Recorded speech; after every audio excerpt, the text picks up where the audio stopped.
terminaremos lo que nos quedaba de corregir de la relación 5 y os daré un pequeño resumen del contenido de la segunda parte, lo que ya corresponde a esta semana, y la que viene, la parte de recuento. El par de cosas que os quería aclarar a raíz de las preguntas que me habéis hecho son las siguientes. Lo primero, porque claro, yo muchas veces utilizo, y todos los profesores, sobre todo de matemática, utilizamos, bueno, pues esto es cierto por definición, ahí tenemos que aplicar la definición, cosas así, y veo que bueno, eso nosotros lo decimos muy alegremente porque sabemos qué es lo que estamos diciendo, pero a vosotros pues os cuesta todavía trabajo entender qué es lo que queremos decir cuando decimos eso. Todos los conceptos que vamos dando en matemáticas, fijaros que primero damos una parte que decimos esta es la definición de tal concepto y luego damos unos resultados donde aplicamos esos conceptos, ¿vale? El punto de partida siempre son las definiciones. Entonces, bueno, por ejemplo, de este tema, por ejemplo, la definición de inclusión, que es tan sencillo como eso, pues eso es la definición. ¿Qué quiere decir? Que si decimos que A está contenido en B, pues siempre que cojamos un elemento de A, podemos concluir que está en B. Importante esta flechita, que muchas veces os olvidáis en las definiciones y cuando me ponéis definición de inclusión, X pertenece a A, X pertenece a B. No, no es X pertenece a A, X pertenece a B. Es si X pertenece a A, entonces X pertenece a B. Esa es la definición. Vamos a poner un ejemplo que era el que os quería poner. A unión B. ¿Cuál es la definición de A unión B? La definición es todos los elementos del universo que o bien están en el conjunto A o bien están en el conjunto B. Esa es la definición. Pues normalmente aquí ponemos la palabra definición, igual que arriba en el 6 solo sí, ahí en la igualdad. Vale, ¿eso qué significa o qué conclusiones sacamos de ahí o qué es lo que entendemos? Porque, claro, esa es la definición, pero ahí hay muchas cosas que se dicen. Por ejemplo, tal y como yo creo que lo tengo en los apuntes o al menos en algún sitio, pues la definición lo que quiere decir es que un elemento está en la unión si, solamente si, X pertenece a o X pertenece a B. Eso también es la definición. Todo lo que voy a escribir aquí es la definición. Eso es lo que está escrito así. Por lo tanto, ¿qué es lo que podemos decir? Que si X pertenece a A, podemos concluir que X pertenece a B. Que si X pertenece a B, podemos concluir que X pertenece a unión B. Y al revés, si X pertenece a B, podemos concluir que pertenece a A y podemos concluir que pertenece a B. Cuando decimos aplicamos la definición de inclusión, estamos diciendo todas esas cosas, todas esas flechas que he puesto ahí, todas esas flechas de aquí a aquí, de aquí a aquí, de aquí a aquí y de aquí a aquí. Eso también es la definición. En particular, fijaos que de esta flecha que he puesto aquí, ¿qué significa? Esta flecha que he puesto aquí significa que A está contenido en A unión B. Y por la misma razón, por esta flecha que he puesto aquí, B está contenido en A unión B. Por eso en el ejercicio ese 5 me parece que era, donde os pedía demostrar equivalencias entre cosas, cuando decía utilizar la definición, obviamente hay que utilizar esta que es la definición, claro está, pero hay que utilizar todo lo que significa esa definición. Y una parte importante de lo que significa esa definición son estas inclusiones. También a esto es a lo que yo me refiero muchas veces cuando os digo escribir las cosas de distinta manera y aprender a jugar con los símbolos. No os quedéis solamente con esto, que es lo que aparece en los apuntes. ¿Eso qué es lo que significa? Pues significa eso, significa esto, significa esto. Es decir, escribir las cosas de distintas maneras. Jugar con los símbolos y con los significados de los símbolos. Y la otra cosa que quería comentaros es a raíz de una pregunta que me hizo un compañero, voy a ver si la encuentro, aquí. Esa fue una pregunta que luego, bueno, le hice ahí una... yo a su vez le contesté haciéndole una pregunta, pero luego ya no me ha vuelto a contestar, ¿no? Pues nuestro compañero al resolver uno de los ejercicios donde se pedía obtener una igualdad entre conjuntos, pues me escribió eso, ¿vale? Entonces, fijaros lo que lo que aparece aquí. Aplicaba la definición de la diferencia, hasta ahí bien, ¿vale? Pero luego hacía esto, que veis aquí, ¿vale? Ahí lo que intentaba era, pues con las rayitas, pues no sé, jugar con la rayita la dejo aquí, la paro allá, donde termina la rayita. Esto que yo le indicaba aquí no tiene sentido. No puedo decir, la rayita la paro aquí y recoge a la intersección y a la C. Eso no tiene sentido, que es lo que yo le decía a vuestro compañero. No, entiendo que eso no es un error muy frecuente, pero bueno, quiero aprovechar eso para, bueno, algo que os vais a encontrar cuando empecéis a implementar lenguajes y a programar lenguajes que os pueden hacer falta, bueno, pues para determinados contextos. Lo puede ser un editor o puede ser simplemente la entrada de una serie de símbolos en una aplicación concreta. Entonces, en eso que escribía vuestro compañero, ¿vale? Ahí lo que tenemos es una secuencia de operadores. Y yo algunas veces os diré, lo veremos sobre todo en el último tema, cuando veamos los lenguajes formales para trabajar con la lógica, os hablaré de cuál es el orden en el que se aplican los operadores y cuál es el árbol, eso también lo veremos en el tema siguiente en grafos, cuál es el árbol de operaciones, ¿vale?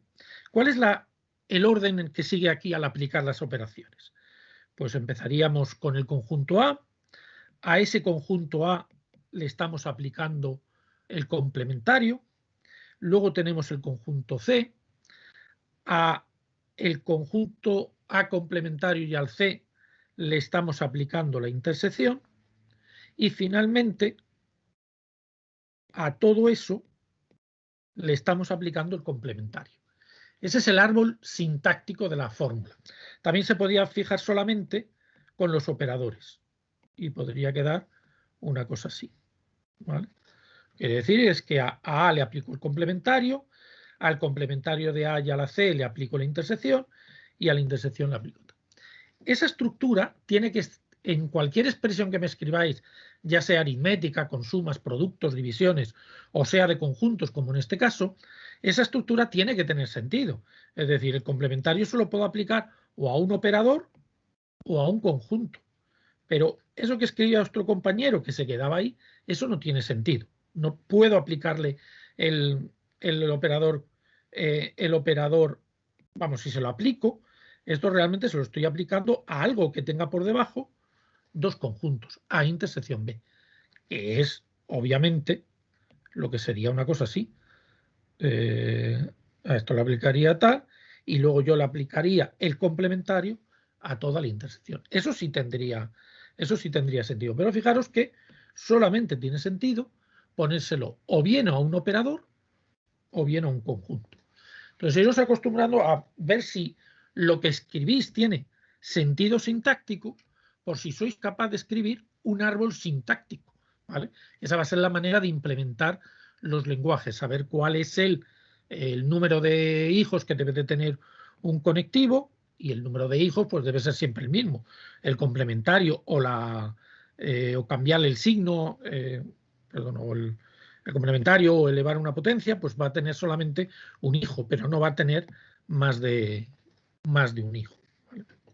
Seguimos con la relación de ejercicio donde lo habíamos dejado, pero voy a pasar a la parte de conjuntos, que no habíamos visto nada de conjuntos y que además me va a servir o lo voy a enlazar con el principio de recuento, que es lo que vamos a empezar en la segunda parte de la clase, ¿vale?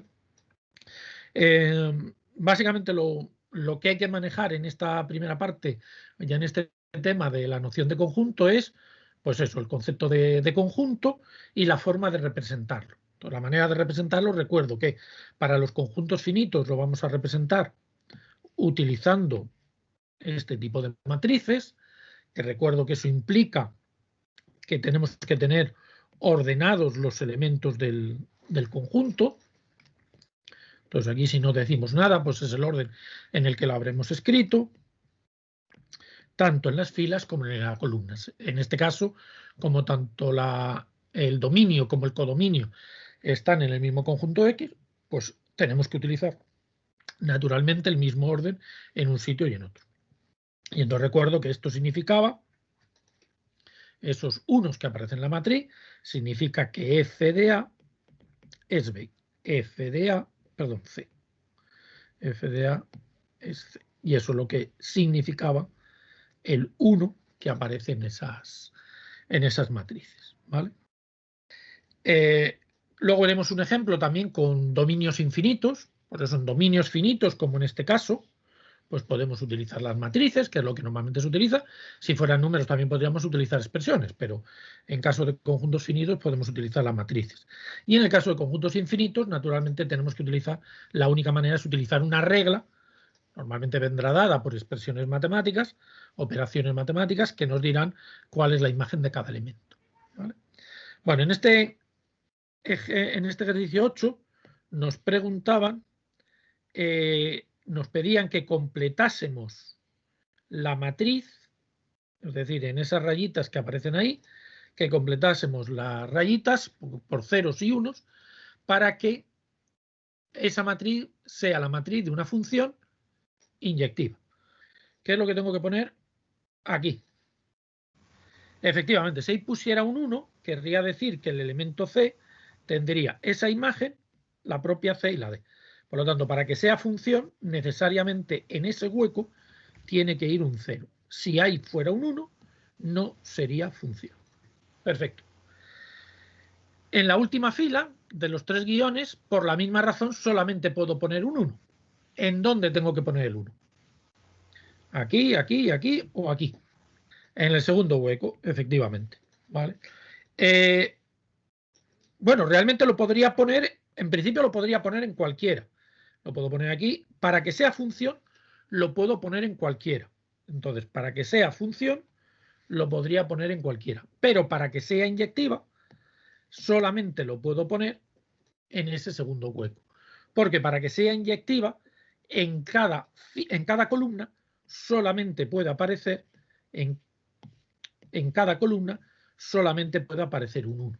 Porque si aparecieran dos unos, querría decir que hay, si aquí hubiera puesto un 1, por ejemplo, en este hueco hubiese puesto un 1, querría decir que tanto el elemento D como el elemento A tienen la misma imagen, es decir, la C. Por lo tanto, para que dos elementos no tengan la misma imagen, solamente hay una posibilidad, y es que el 1 fuera aquí. Por lo tanto, aquí va un 0, aquí va un 0 y aquí va un 0. Correcto. Además, en este caso la matriz era cuadrada porque tanto el dominio como el codominio era el propio conjunto X. En este caso, lo digo ya como una cosa adicional, como es un conjunto, es una función de un conjunto en sí mismo, necesariamente una función inyectiva, en este caso, es biyectiva.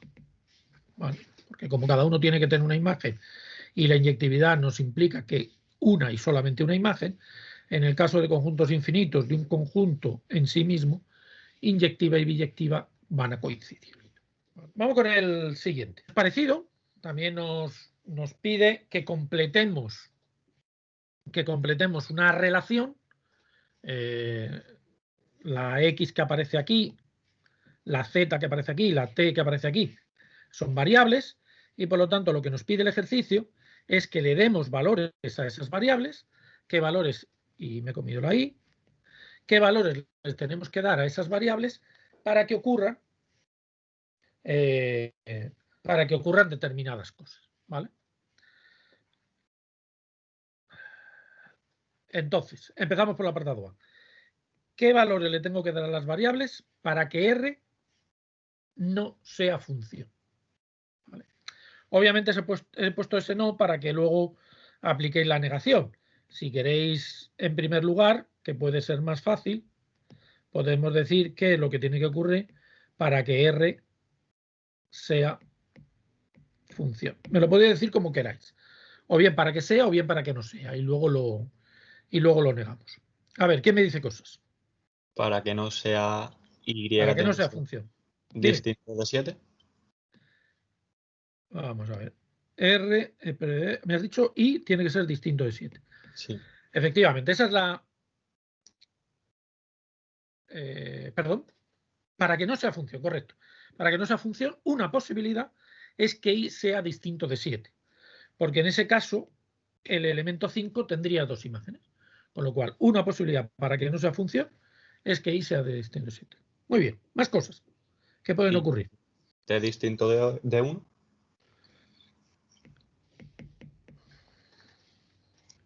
No. No.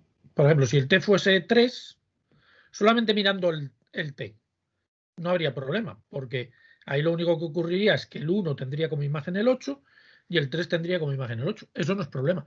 Sería problema, por ejemplo, para inyectividad en el apartado B, pero para que sea función, no hay con el T no hay ningún problema. Más cosas. ¿Qué se os ocurra? Que T fuera 1, 2 o 5. O sea, 1 no, que fuera 2 o 5. 2 o 5.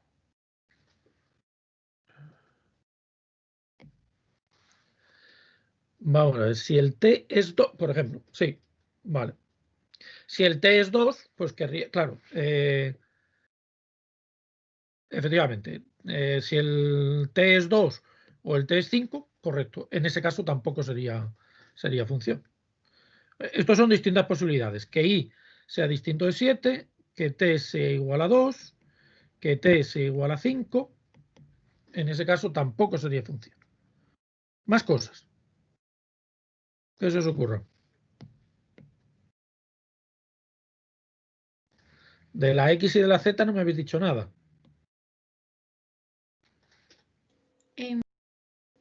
Yo he puesto que para X igual a 5 y Z distinto de 7, bueno, Z distinto de 7 y T igual a 5. Es como que habría un valor de A que no estaría presente en los valores. Sí, si X es igual a 5. Y T es igual a 5, el 4 creo que no. Bueno, el 4 y el. Bueno, bastaría con que Z fuera distinto de 7. No sé si me has dicho 5 o 7. Bueno, sí, he puesto X igual a 5 y Z distinto de 7. Vale, es que yo lo había entendido mal entonces. Vale. En ese caso sí, porque efectivamente. Vale. Bien, bueno, pues efectivamente, esa es la cosilla. ¿A alguien se le ha ocurrido alguna manera de...? Bueno, porque también podríamos decir lo mismo con el 2, que está parecido a lo que ha dicho relacionado con lo de antes. ¿A alguien se le ha ocurrido una manera compacta de decirlo? Vamos a intentar, bueno, la del I igual a 7. Esto ya es simplemente, o sea, lo que habéis dicho, pues está bien, habéis analizado y todas son posibilidades. Creo que alguien me preguntó el otro día que lo que no sabía es cómo, si ya había dado todas las condiciones, no sé si había sido tú, Lucía, la que me había preguntado, si ya, ¿cómo puedo estar segura de que ya tengo todas las condiciones? Bueno, más o menos como lo que me habéis dicho, pues habéis cubierto todas las posibilidades. Entonces, bueno, de lo que se trataría ya simplemente, pues, a modo de curiosidad, pues dar una manera un poquito más compacta de dar las condiciones. Bueno, yo he puesto ahí, si podéis ver, las condiciones para que R sea función, ¿vale? Porque ahora lo vamos a negar, pero bueno, al negarlo pasamos ahí. La primera que me habéis dicho, pues es la obvia, para que sea la más fácil de ver, ¿no? Para que sea función, necesariamente I tiene que ser igual a 7, porque obviamente esta I tiene que coincidir con esto para que el 5 solamente tenga una imagen, ¿vale? ¿Y qué pasa con la X y la T? Pues para que sea función, y eso creo que no me lo habéis dicho nadie, recordar que cada elemento tiene que tener una única imagen, pero importante, todos los elementos tienen que tener imagen. Es decir, el 1 tiene que tener imagen, el 2, el 3, el 4 y el 5 tienen que tener imagen. Por lo tanto, para que sea función, necesariamente la X y la T tienen que tomar los valores 3 y 4. Y eso es obligado, porque si no, no sería función. Insisto, estoy hablándolo ahora en positivo, para que sea función. Es decir, que el conjunto de variables xt tiene que ser necesariamente el conjunto 3, 4. Puede ocurrir. ¿Eso qué significa? Que o la x es 3 y la t es 4, o que la x es 4 y la t es 3. Me da igual. En cualquiera de los dos órdenes funciona. ¿Vale? Y con eso es suficiente, porque la z ya puede tomar cualquier valor. Porque si a la X le doy el 3 y a la T le doy el 4, la Z ya puede tomar cualquier valor. Si negamos eso, pues yo diría, ¿qué puede ser más fácil? ¿La positiva o la negativa? Pues si negamos eso, para que no sea función, si I es distinto de 7, o basta con que el conjunto xt, con que las variables xt no tomen los valores 3 y 4. En cualquiera de esas dos circunstancias ya no sería función. Desde por ahí no has dicho nada de la z, sí, porque en el momento que falle esto, en el momento que la x, la t ya no se funciona, la z me va a dar igual el valor que le des. ¿Vale? Lo importante es que ahí la t o la x valgan. Me lo habéis dicho, algunos de los ejemplos que me habéis dicho es pues que la t valga 5, por ejemplo, ya no sería función. O que la t valga 2, ya no sería función. ¿Vale? O que la x no valga, o que la x valga igual a 1 y la z. Es decir, cualquiera de los otros casos que me habéis dicho está incluido ahí. ¿Vale? Si lo miráis, vais a ver cualquiera de los otros ejemplos que me habéis dicho está incluido en esa posibilidad. Pasa porque la x o la t no sean 3 y 4 respectivamente. Apartado B. ¿Qué es lo que tiene que ocurrir para que la función sea función inyectiva? Fijaros que en este caso, aunque en el apartado A hubierais caracterizado el no, aquí necesariamente teníais que caracterizar el sí, ¿vale? Con lo cual las dos cosas la teníais que dar. Pues a ver, ¿qué es lo que tiene que ocurrir para que sea función inyectiva? Aquí ya tenéis lo de función, por lo tanto eso solamente hay que añadirlo que sea inyectiva. ¿Quién está Yo hablando? podría decir que porque el dominio tiene más elementos que la imagen y por eso no puede ser la función Correcto. ¿Y inyectiva. eso cómo se llama? ¿Y eso cómo se llama? Bueno, es el teorema ese del Palomar o Exactamente. Lo estaba diciendo también Ignacio en el chat. Efectivamente es el principio de Dirichlet o el principio del Palomar, que dice que si el dominio tiene más elementos que el codominio, no puede haber ninguna función inyectiva.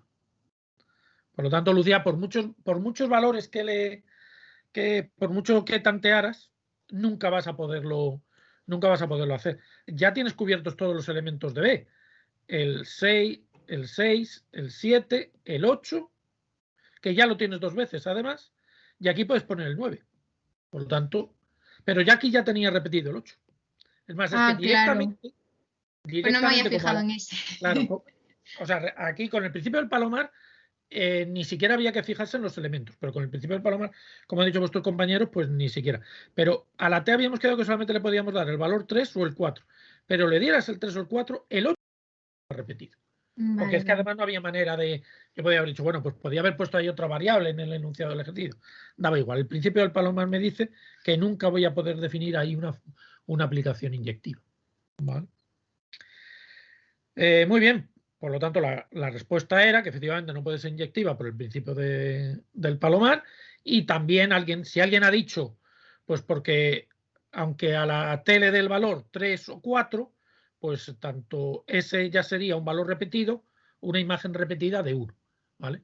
El valor que le dé a la T ya tendría la misma imagen que el valor que la misma imagen que el 1. Por lo tanto, tampoco debe ser inyectiva. Los dos argumentos me valían en este ejercicio, tanto el principio de Dirichlet, que es más general, como el específico para este, que era que cualquier valor que le hubiera dado a la T ya hacía que la función no pudiera ser inyectiva, le diera el 3 o el 4. Muy bien. Y el último, para que no sea sobreyectiva, Lucía, ¿tú lo tienes? Yo es que he puesto otra vez que Y sea igual a 7. Claro, pero es lo que estaba diciendo, eso por supuesto. Sí. Claro. Vale, y Z es distinto de 9, he puesto yo. Efectivamente, eso es lo único que falta. Que Z Vale. sea distinto. Porque ya teníamos la imagen, lo que decía antes, voy a borrar aquí. Fijaos que ya en el conjunto de elementos de la relación ya teníamos la imagen del 6, del 7 y del 8. Por lo tanto, para que no sea sobreyectiva, la única posibilidad es dejar sin preimagen al 9. Y la única manera de definir una preimagen era con la variable z, porque ya todo lo demás estaba cubierto. Por lo tanto, para el apartado C, lo único que había que añadir es que el Z fuera distinto de 9. ¿Vale? Perfecto. El ejercicio se trataba solamente de que repasar los conceptos de función sobreyectiva e inyectiva y que jugarais en este caso con las notaciones, porque quizá el utilizar una función definida de esta manera pues no lo habéis hecho nunca, pues para que jugarais con estas notaciones y os familiarizaréis con esa manera de representar funciones que es útil en conjuntos finitos, ya sea esta o la de la matriz que teníamos en el ejercicio anterior. Es el objetivo de estos dos ejercicios. Muy bien, el siguiente. Aquí ya trabajamos con expresión, ¿vale? Es una función definida en Z51, es el conjunto que hemos, uno de los conjuntos que hemos aprendido en el tema anterior, ¿vale? De las clases de congruencia, en este caso módulo 51, ¿vale? Entonces, bueno, pues es una función definida con las clases de congruencia y lo que os pido pues es parecido a lo de antes. En este caso, hallar la imagen de un elemento, hallar la preimagen de dos elementos y con lo que hacemos en el apartado A y en el apartado B, razonar punto en el C. Pues a ver, ¿quién me dice cuál es la imagen de 20? Juan José. Que aplicaríamos la función que viene definida y sustituiríamos la x que va multiplicando al 3 por 20. Entonces quedaría Te daría 60 en clase 51 y al simplificarlo quedaría 9 exactamente. en la clase 51. Será exactamente. Muy bien. Bueno, pues ya que tú me has dicho ese, pues ahora te voy a preguntar el siguiente. Dime, no sé si lo habrás hecho, la preimagen de 21 y de 51. ¿Te digo el resultado o te digo lo que he hecho? Dime, bueno, vamos a empezar por el resultado. La preimagen de 21 y luego me dice lo que hace. De 21 me ¿Cuál sale, es la preimagen? me salen dos ¿Cuál, posibilidades. perdona? Me sale 7 y 24. 7 y 24. Vamos a comprobarlo. La primera es fácil. 3 por 7, 21. Pues efectivamente. Y la segunda es 24 por 3, 4, 12, 72 menos 51, pues 21. Correcto. Las dos son preimágenes. Fijaros primero, siempre estos ejercicios son sencillos. Están pensados más para que practiquéis la notación y entendáis la simbología y los conceptos. Fijaros que es la preimagen, ¿vale? La preimagen en general es un conjunto. Puede ser uno o dos. Si miráis el ejercicio que hemos hecho antes, si yo os hubiera preguntado cuál es la preimagen de 8, pues me tendríais que haber dicho que la preimagen del 8 era el 1 y el valor que le hubierais dado a la t, ¿vale? La preimagen son todos los elementos cuya imagen es tal cosa. En este caso, todos los elementos cuya imagen es 21. Nino, ¿qué has hecho? ¿Cómo lo has planteado para encontrar ese 7 y ese 24? Pues resolviendo la congruencia de 3x en módulo 51 igual a 21 en módulo 51. Correcto. Es decir, lo que has tenido que resolver es esta congruencia lineal, ¿no? Sí. ¿Vale? Efectivamente. Entonces, bueno, no voy a hacer los detalles, pero los hacéis, pues vuestro compañero, pues lo que habrá hecho, pues habrá simplificado la x, habrá simplificado el 3 y le habrá quedado esto. Bueno, lo vamos a hacer porque módulo 17, ¿no? 17, ¿vale? ¿Qué ocurre? Pues que esa congruencia módulo 17, cuando la pasamos a módulo 51, son dos soluciones, la 3 y la 24. ¿Vale? La 7 que es la 7 que es directamente la que nos da, y 7 más 17, la 24. Fijaros que hemos tenido que recordar lo que hicimos en el tema anterior, ¿vale? Por supuesto, eso alguna vez me lo habéis preguntado, que si lo que hacemos en un tema sirve para lo siguiente, por supuesto, ¿vale? Ya también dije que no es que haya muchas intersecciones, pero hay cosas siempre hay cosillas de un tema que se pueden pasar al otro, ¿vale? A mí también me Sí. salió que x igual a 41, que tercera solución también es válida. Vale, es verdad, tiene razón Ilia, claro. Además, de hecho, si recordáis lo que nos decía el teorema de existencia de congruencia, al resolver una congruencia nos salen tantas soluciones como el máximo común divisor entre el 3 y el 51, que como es 3 eran 3 soluciones. Perfecto, gracias, Silvia. Se lo había pasado a tu compañero y se me había pasado a mí, que es peor. A mí no se me tenía que haber pasado. Correcto. Nos salían 3 soluciones. La 7, la 24 y la 41. Muy bien, perfecto. ¿Y la 22? ¿El 22? ¿Cuál es la preimagen de 22? Yo podría decir que no tiene solución. Imagen. No tiene preimagen. Es decir, eso lo escribimos así. La preimagen de 22 es el vacío, porque no hay ningún elemento, no hay ninguna x, tal que 3 por x sea igual a 22 módulo 51. ¿Por qué? Porque el máximo común divisor de 3 y de 51 no divide a 22. Por lo tanto, no hay ninguna solución de esa congruencia y por lo tanto la preimagen de 22 es vacía. Pues ahora vamos con las preguntas que nos hacía el apartado C. ¿F es inyectiva? Aquí acostumbraros a utilizar lo que hemos hecho ya. Si me dices que no es inyectiva, que efectivamente no es inyectiva, me tienes que dar un contraejemplo. Es decir, me tienes que decir 2 elementos que tengan la misma imagen.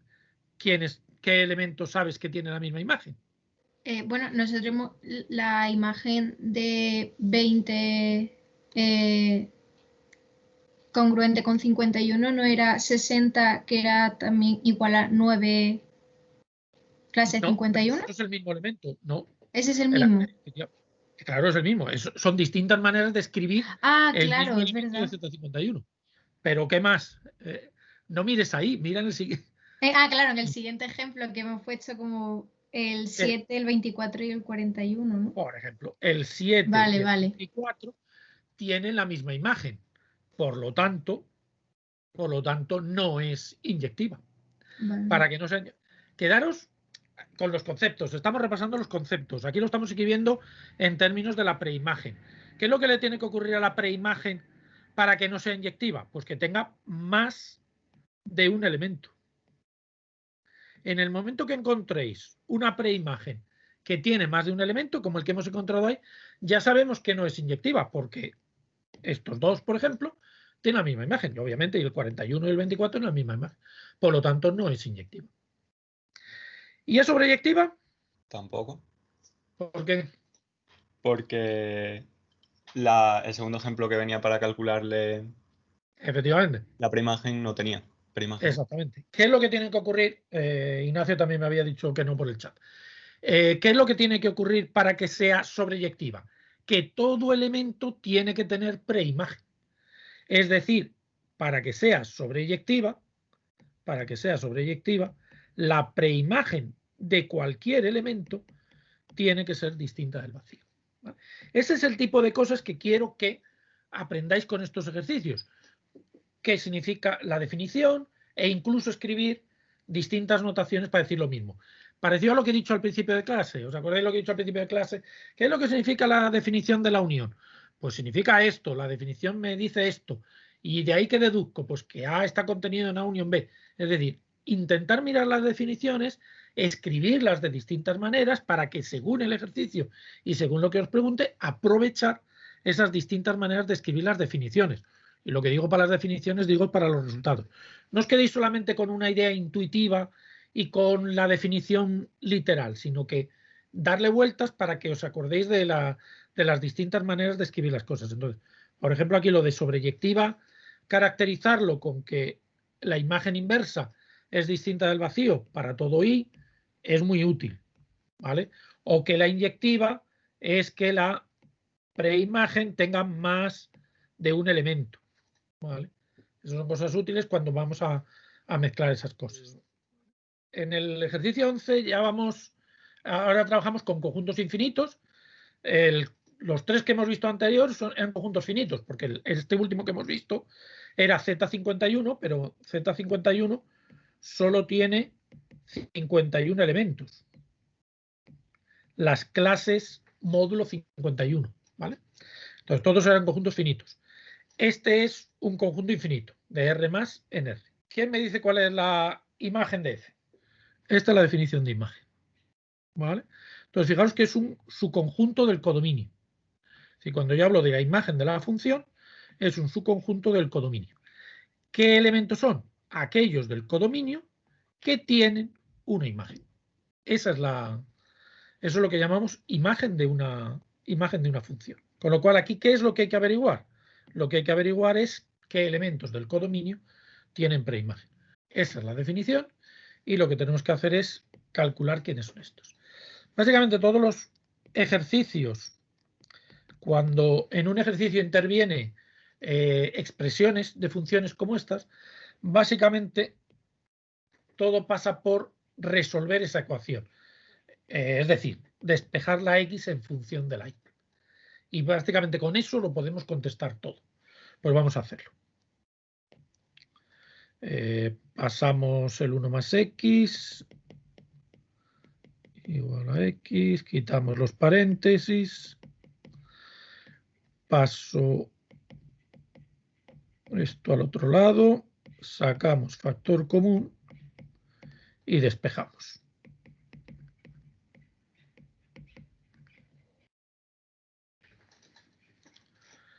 Es decir, si yo quiero saber quiénes son los x que son preimagen de y, lo que tengo que hacer es resolver esa ecuación. Y a partir de ahí ya lo puedo decir. Con eso ahora alguien ya me puede decir cuál es la imagen de f, para qué valores de y puedo calcular el x. Para valores distintos de 1. Exactamente. Basta con que la y sea distinto de 1. Es decir, ¿qué es lo que yo tengo que hacer? Para cada y calcular la x. Para cada y tengo que calcular la x. Por lo tanto, ahí yo a la y le puedo dar cualquier valor, sí. Y cualquier valor que le dé me da un valor de x, sí. Sí, excepto el 1. Por lo tanto, ¿cuál es la imagen de f?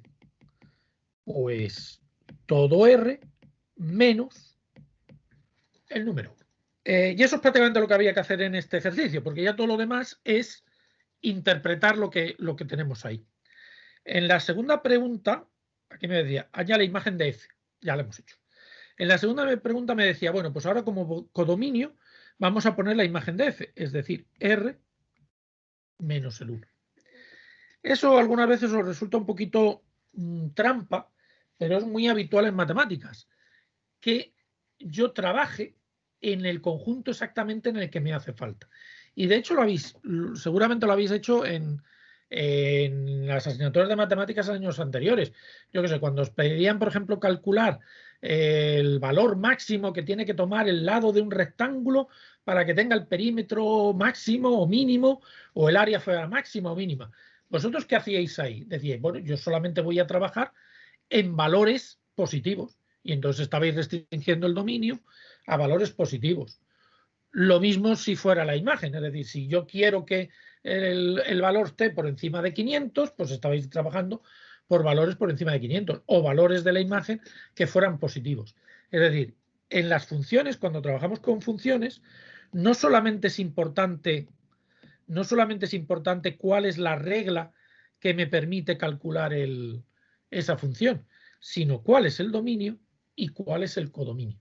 Pues los tres elementos para la función son importantes: dominio, codominio y regla. ¿Por qué? Porque fijaros que el hecho de que sea inyectiva, o en este caso más bien sobreyectiva, influye cuál es el codominio.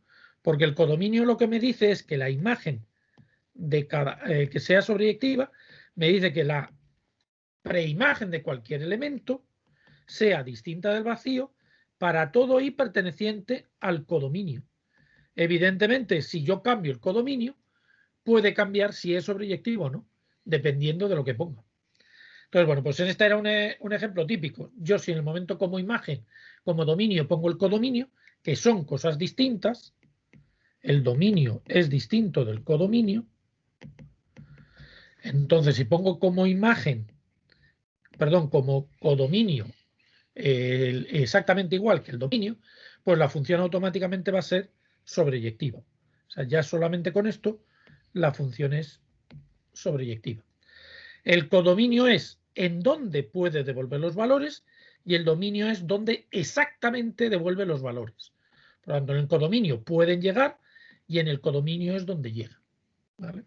¿Qué es entonces si me restringo al dominio, qué es lo que realmente me falta por comprobar? Que la función sea inyectiva, porque ya sé que es sobreyectiva y solamente me hace falta comprobar que es inyectiva. Por lo tanto, para comprobar y para demostrar que esa función es biyectiva, basta demostrar que es inyectiva. ¿Y cómo demostramos que una función es inyectiva?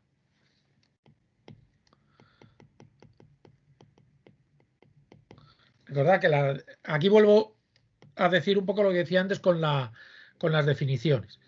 ¿Qué es lo que significa que una función sea inyectiva? Pues que una misma función, dos elementos distintos, no puedan tomar la misma imagen. Es decir, que si cojo dos elementos distintos, las imágenes tienen que ser distintas. Eso lo estoy diciendo en palabra. Elementos distintos toman imágenes distintas. ¿De qué otra manera lo puedo escribir?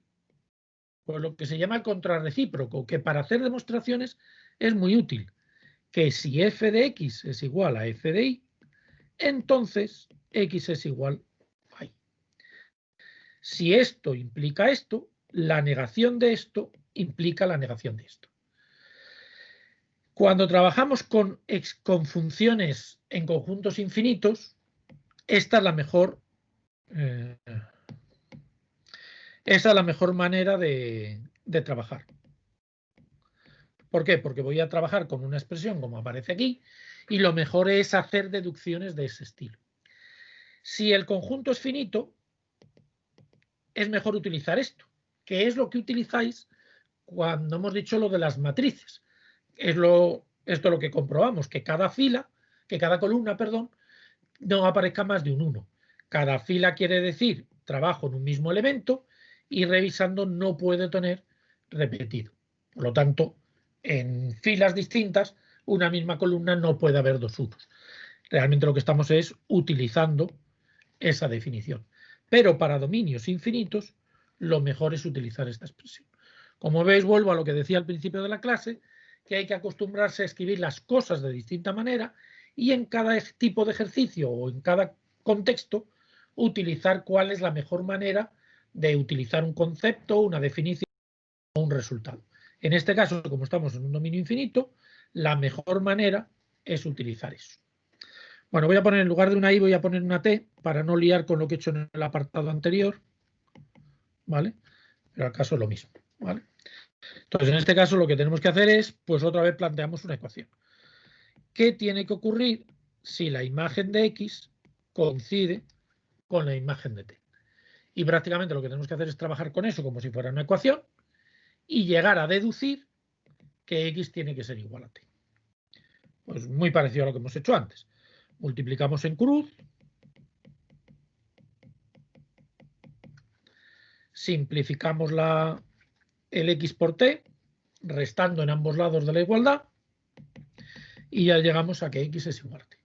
Partiendo de que f de X es igual a f de T, hemos llegado a demostrar que X es igual a T.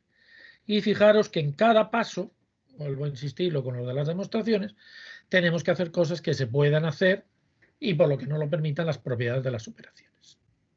Con lo cual, habríamos ya deducido que la aplicación es inyectiva.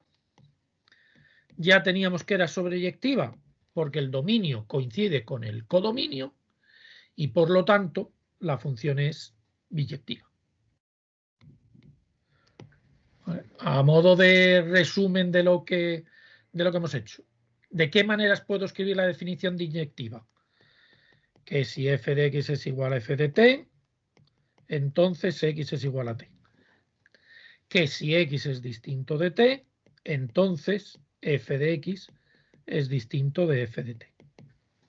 Y la que he dicho en el ejemplo anterior, que f de menos 1 de x tiene más de un elemento.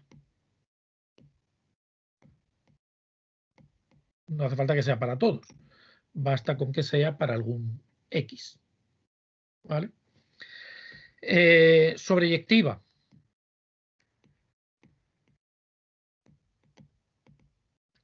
La definición es que para todo y existe x tal que f de x es igual a y. Esa es la definición. ¿De qué otra manera lo hemos podido escribir? Pues que f de menos 1 de y sea distinto del vacío para todo y. Imagen de f coincide con el codominio. Todo elemento del codominio tiene preimagen, es decir, es imagen de algo. ¿Vale? Insisto, acostumbrados a estas cosas de escribir de distintas maneras y tener ahí en la chuletilla, en los esquemas que os hagáis, las distintas maneras de escribir las definiciones. ¿Vale? Sí. Has puesto que en la inyectiva la inversa de x tiene más de algún elemento para algún x. Sí. Eso sería un ejemplo de que no es inyectiva, ¿no? Es verdad. Cierto. Es que lo estaba mirando y digo, uy, no sé si... Sí, toda la razón. Tiene un único elemento. Gracias. Sí, perfecto. Gracias, se me había colado. Corregirlo. Bueno, los siguientes ejercicios eran... obviamente, que además creo que ya lo había dicho, eran aplicaciones del principio del Palomar, del teorema del principio de Dirichlet. Por ejemplo, el ejercicio 11 os decía, demuestra que si escogemos 5 números cualesquiera entre el 1 y el 8, seguro que hay 2 que suman 9. Bueno, pues yo he agrupado los números en conjuntos que suman 9, ¿no? Por ejemplo, 1, 8, 2, 7, 3, 6 y 4, 5. Y luego, pues he escrito que al coger 5 números cualesquiera, pues vas a coger 2 números del mismo conjunto. Y entonces, esto lo demuestra que 2 de ellos suman 9. Efectivamente, eso es el principio del Palomar. Que esa es efectivamente, en este caso los nidos serían estos conjuntos que os ha dicho vuestro compañero, ¿vale? Los conjuntos formados por 1, 8, 2, 7, 3, 6, 4, 5. Y ahora me dice, tengo que coger 5 números. Pues, es decir, tengo que coger 5 números de estos 4 nidos. Como tengo solamente 4 nidos y tengo que coger 5 palomas, por así decirlo, necesariamente tengo que coger 2 palomas del mismo nido. Esas 2 palomas que cojo del mismo nido suman 9. En términos más matemáticos, ¿qué es lo que estamos definiendo? Y ya me voy acercando a lo que vamos a hacer en la parte siguiente. ¿Qué es lo que estamos definiendo al decir voy a coger 5 números?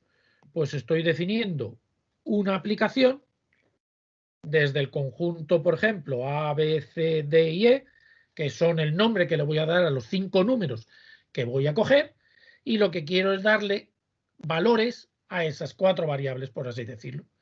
¿Cómo le doy valores? Pues diciendo, a la A le doy el valor tal, a la C le doy el valor tal, y a la D le doy el valor tal. Es decir, darle valores a esas 5 variables es definir una aplicación entre este conjunto y este conjunto. Como el conjunto A tiene más elementos que el conjunto B, que es lo que me dice el principio de Dirichlet, necesariamente hay 2 que tienen la misma imagen. Si, por ejemplo, f de A es igual a f de C igual al 1, 8, quiere decir que al A le he dado el valor 1 y al C le he dado el valor 8. Es decir, A y C suman 8, porque tenía que coger elementos distintos. ¿Vale? ¿Alguien ha pensado el del triángulo? En este caso lo que nos decía es que de un triángulo, en un triángulo de lado 1, un triángulo equilátero de lado 1, cogemos 10 puntos. Vale. Pues necesariamente 2 de ellos tienen que estar a una distancia menor que 1/3. 1/3 era la tercera parte de un lado. ¿Cómo puedo utilizar el principio de Dirichlet para demostrar que efectivamente 2 puntos van a tener una distancia menor que 1/3. También vamos a trabajar con triángulos. Obviamente, para afirmar que 2 puntos distan menos de 1/3, realmente solamente lo podría tener con círculos de diámetro 1/3. Como aquí vamos a tener triángulos, pues obviamente realmente va a haber más, ¿vale? Pero no se trataba de decir si hay 2, 4 o 9, sino afirmar que al menos hay 2. El triángulo se puede dividir en 9 partes. Eso es en 9 triángulos que ¿Has con hecho algo lado así? que mida 1/3. ¿Has hecho algo así? Sí, ¿Esta es la división que has hecho?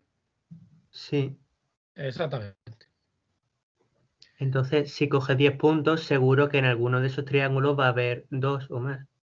Exactamente. Esa es la... Por eso decía, bueno, que realmente cogemos triángulos de lado 1/3 y evidentemente si el triángulo tiene lado 1/3, cualquier par de puntos que coja aquí tiene distancia menor que 1/3. Estrictamente menor que 1/3, porque los únicos puntos que distan 1/3 serían los vértices. Por lo tanto, cualquier otro par de puntos tendría distancia menor que 1/3. O sea, decía que seguramente va a haber más de 2 que tengan distancia menor que 1/3, pero bueno, sin llegar a tan... Efectivamente, ese sería el argumento. Igual que antes, ¿cuál sería la aplicación? Pues tendría que elegir 10 puntos, es decir, tendría 10 variables P sub I a la que le tengo que dar el valor de un punto. Y en el dominio, en el codominio, mejor dicho, tendría los 9 triángulos que hemos dicho, que nos ha hecho vuestro compañero. T1, T2, T3, tal.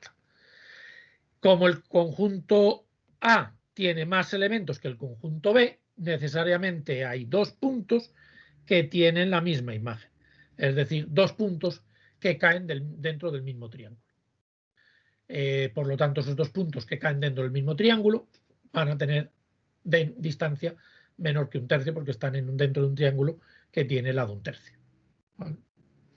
Ahí, bueno, sobre todo, vuelvo a decir lo mismo, como veis, una cosa es que sea más o menos trivial el resultado del teorema de Dirichlet, que lo es, pero el problema no es tanto la aplicación del teorema de Dirichlet, sino cómo definimos el dominio y cómo definimos el codominio, cuáles son las palomas y cuáles son los nidos. Dime, Lucía. Muy bien, pues solamente nos queda el último ejercicio. Hay varias propiedades como esta. Hay varias propiedades como estas en los apuntes. Yo os he puesto solamente esta en la relación. Demostrar todas las demás, ¿vale? O si entendéis la demostración de esta, pues intentar alguna más. En este teorema tenéis un montón de propiedades más que os relacionan las propiedades de inyectiva y sobreyectiva con la composición, ¿vale? Yo os he puesto una, la 4 es la que os pido en ese intentar las demás, ¿vale? A cada X primero le aplico la F y después le aplico la G, que es G compuesto con F. Bueno, lo que tendrías que demostrar es que para cada I, G de -1 de I tiene elementos. ¿Qué significa que sea sobreyectiva? Que para cada elemento de C existe un elemento de B que lo tiene en una imagen. Para cada I perteneciente a C existe, esto es lo que habría que demostrar, existe X perteneciente a B tal que G de X es igual a I. Esa flechita es la que hay que recorrer. Si I pertenece a C, entonces tengo que encontrar una X tal que G de X sea igual a I. ¿Vale? Entonces, ¿qué es lo único que sabemos? Esto. En este caso, bueno, tenía ahí marcado en amarillo y en verde. Lo que os dije que hicierais, ¿cuál es la conclusión? La verde. G es sobreyectiva. ¿Qué es lo único que tengo? Aparte de las definiciones, que G compuesto con F es sobreyectiva. Por lo tanto, lo único que puedo utilizar a partir de aquí es que G compuesto con F es sobreyectiva. Pues no, vale, yo entiendo que las demostraciones algunas veces son difíciles de difíciles de hilvanar porque no sé por dónde tirar. Pero lo bueno cuando tenemos tan pocas cosas que utilizar es que no puedo utilizar nada más. La definición y el único dato que tengo. Entonces, si tengo que deducir algo de I partido por C, de que de I pertenece a C, lo único que puedo utilizar es que G compuesto con F sea sobreyectiva. No tengo otra cosa. No tengo otra cosa. Lo cual, como no tengo otra cosa, pues es lo que voy a utilizar. ¿Qué significa que G compuesto con F sea sobreyectiva?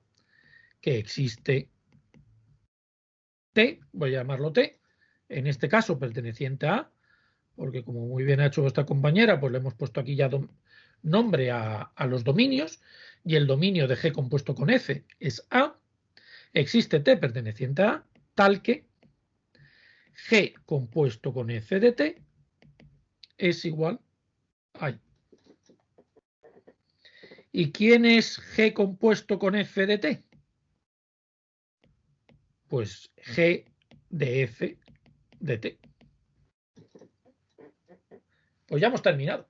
Fijaros los de porque F de T, ¿dónde está?